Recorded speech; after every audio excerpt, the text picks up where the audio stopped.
Assalamualaikum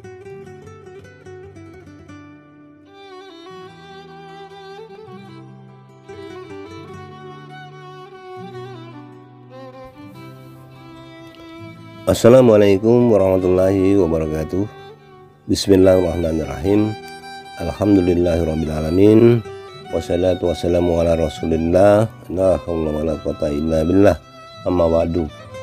Alhamdulillah, asal rahmat dan ridha Allah subhanahu wa ta'ala yang senantiasa dicurahkan sehingga kita dipertemukan pada pertemuan perdana dari forum kajian tasawuf lil alamin yang saya canangkan ini, di mana kajian-kajian forum tersebut akan mewadahi pembahasan tentang ketasawufan yang saya sajikan dengan warna berbeda dengan tasawuf kolosal atau klasik.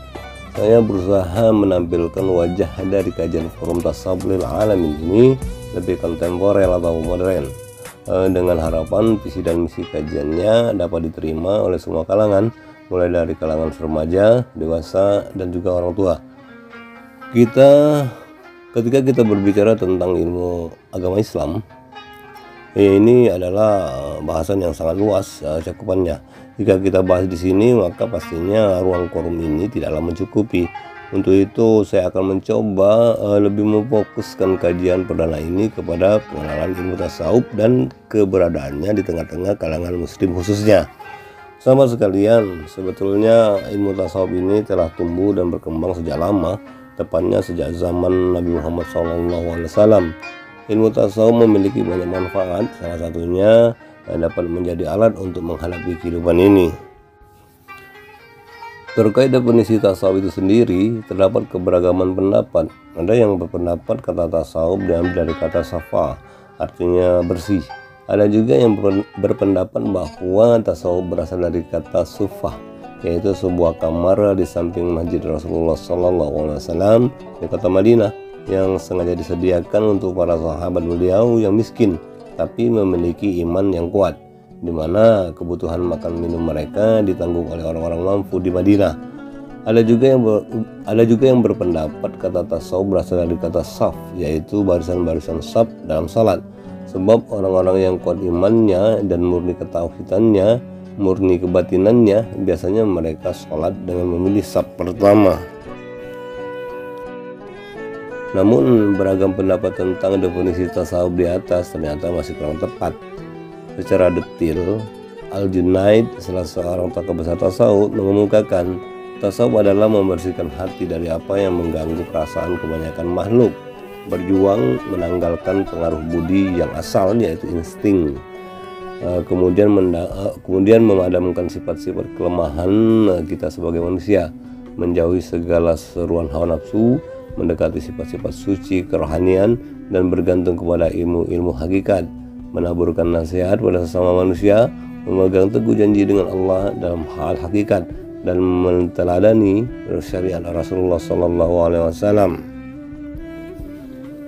Pada abad ketiga dan keempat, esensi utama dari ilmu tasawuf berkembang kepada esensi hubungan cinta manusia dengan Tuhan, seperti Rabi'ah al-Adawiyah, seorang tokoh sufi tersohor yang mengungkapkan jiwa ketasawufannya dengan ajarannya yang terkenal, yaitu hubah atau cinta. Sementara itu, Ma'ruf al-Karaki, seorang pemimpin besar tasawuf di Baghdad, menambah hasil perolehan jiwa dari cinta itu, yakni tumaninah atau ketentraman jiwa. Karena cinta ketentraman jiwa itulah yang menjadi tujuannya, sebab kekayaan yang sebenarnya itu bukanlah berupa harta benda, melainkan kekayaan hati. Kekayaan hati hanya bisa diperoleh dengan jalan ma'rifat yang kenal pada yang dicintai, yaitu Allah Subhanahu wa Ta'ala. Apabila yang dicintai itu telah dikenal, maka kebahagiaan dan ketentraman hati akan dengan mudah diperoleh. Dengan demikian akan tampak kecil segala urusan kebendaan dalam penglihatan mata hati. Kemudian ada lagi Haris al-Muhasibi, pernah menjelaskan bahwa rasa cinta seorang makhluk kepada sang Khalik merupakan anugerah ilahi yang disemaikan Tuhan di dalam hati orang yang mencintainya. Jadi inilah kira-kira gambaran tentang definisi dari ilmu tasawuf tersebut. Sahabat sekalian, selanjutnya tentang keberadaan ilmu tasawuf di tengah-tengah kalangan umat muslim. Dalam hal ini saya ingin mengajak sahabat semua untuk melakukan klarifikasi mengenai keberadaan ilmu tasawuf ini terkait seputar kepahaman terhadap ilmu tasawuf tersebut. Saya pribadi melihat ada banyak teman-teman yang belum paham, bahkan sebagian menganggap ilmu tasawuf ini sesat dan bid'ah, dikarenakan ilmu tasawuf itu tidak pernah diajarkan dan disebut pada masa Nabi Muhammad SAW ketika beliau masih hidup. Sahabat sekalian, pada kesempatan ini saya ingin mengajak teman-teman semua untuk berpikir lebih jernih tentang keberadaan ilmu tasawuf tersebut, di mana jauh sebelum zaman Rasulullah, bahkan sejak zaman Nabi Ibrahim, ada banyak ilmu-ilmu Islam yang belum ada metode pengajarannya, tidak dipublikasikan dan tidak diformulasikan. Bahkan ilmu-ilmu yang lain seperti ilmu fikih, ilmu hukum-hukum, hukum waris, hukum muamalah, ilmu tafsir Al-Quran, ilmu kalam, ilmu ushul, ilmu mantiq, semua ilmu-ilmu itu juga belum ada metodologi pengajarannya di zaman Rasulullah. Metodologi pengajaran ilmu-ilmu ini baru ada justru setelah Rasulullah wafat. Bahkan ilmu hadis juga belum ada kala itu. Lalu jika alasan karena waktu di zaman Rasulullah hidup semua ilmu-ilmu itu belum ada kemudian dikatakan bid'ah, maka kalau begitu prinsipnya Fakultas Islam Dunia di Kairo itu bisa-bisa saja ditutup karena mengajarkan semua ilmu itu. Tetapi pada kenyataannya tidak demikian kan. Sebenarnya semua ilmu-ilmu itu sudah ada di zaman Rasulullah, namun belum ada namanya, belum disusun dan diformulasikan dalam bentuk buku-buku atau kitab-kitab. Karena kalau ada pertanyaan tentang ayat Al-Quran misalnya, di zaman Rasulullah masih hidup, para sahabat dan umat bisa langsung bertanya kepada Rasulullah. Begitu juga pertanyaan-pertanyaan lain terkait ilmu-ilmu yang lain. Jadi setelah Rasulullah wafat, barulah ilmu-ilmu itu diberi nama, dibuatkan metodologi pengajarannya dan diajarkan, di mana pengajaran ini dimulai dari zaman Khulafaur Rasyidin, Umayyah dan Abbasiyah.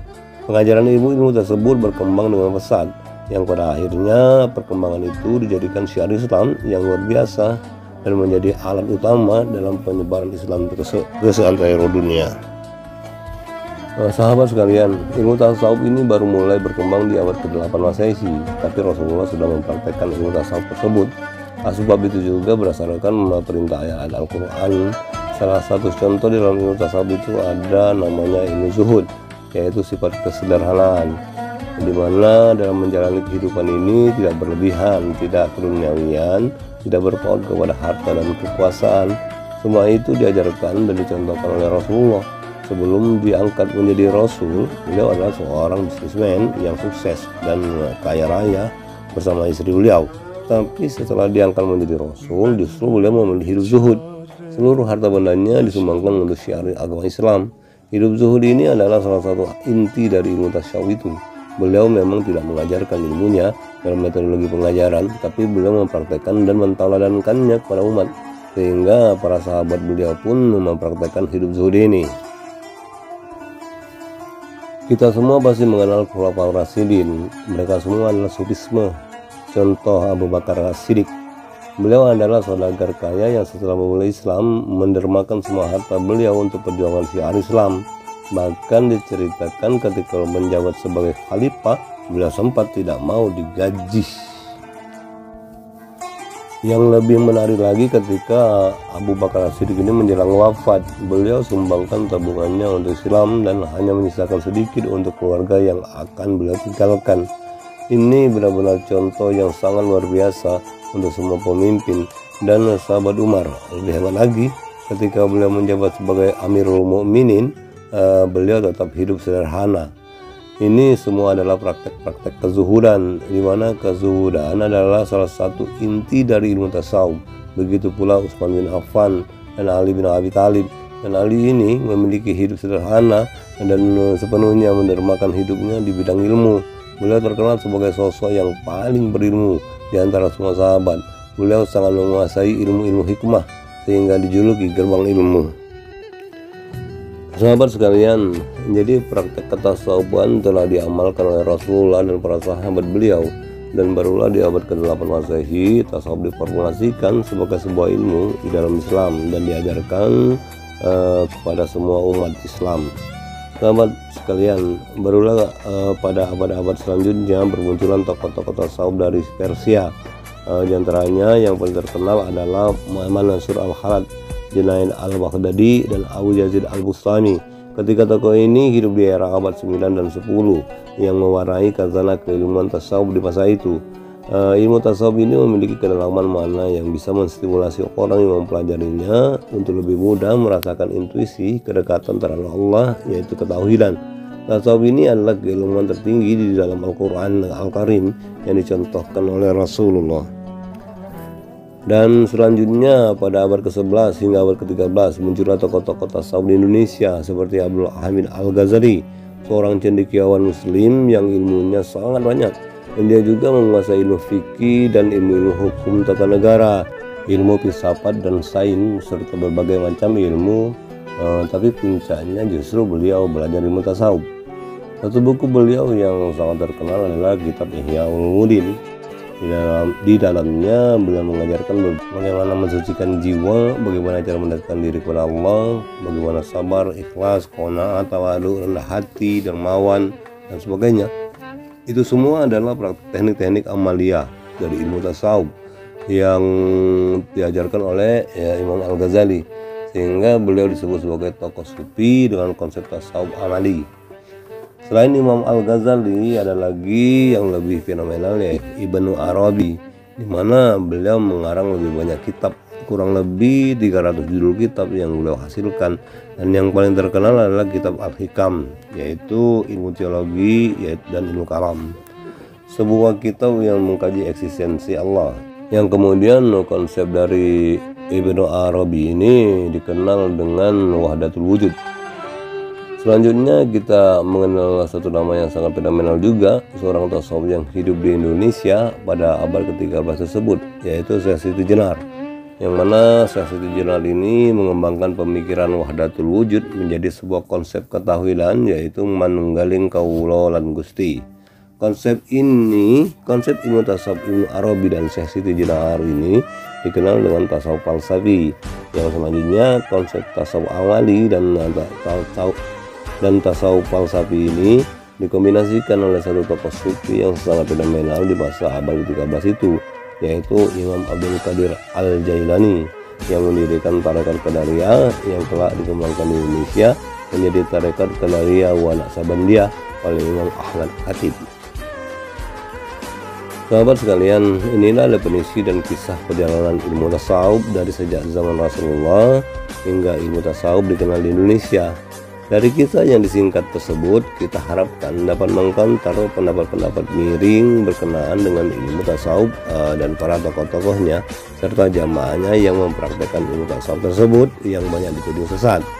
Kendati tidak juga sepenuhnya diklaim demikian, bahwa memang ada oknum yang memang melakukan penyimpangan di dalam prakteknya.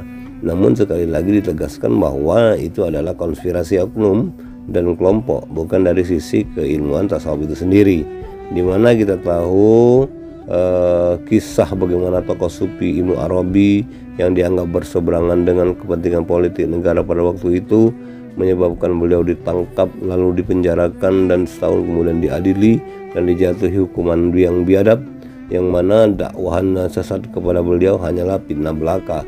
Jadi bagi kita umat muslim yang terlanjur meyakini bahwa tokoh bahkan ilmu tasawuf sesat, dengan kajian singkat ini bisa berpikir lebih jernih sehingga tidak tergolong ke dalam orang-orang yang menebar fitnah terhadap ilmu tasawuf.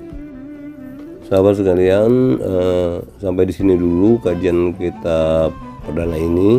Insya Allah kita akan lanjutkan pada episode yang kedua terkait tema ini. Semoga Allah menjernihkan pikiran kita dan menuntun kita dalam meyakini ilmu-ilmu agama Islam, wabil khusus ilmu tasawuf.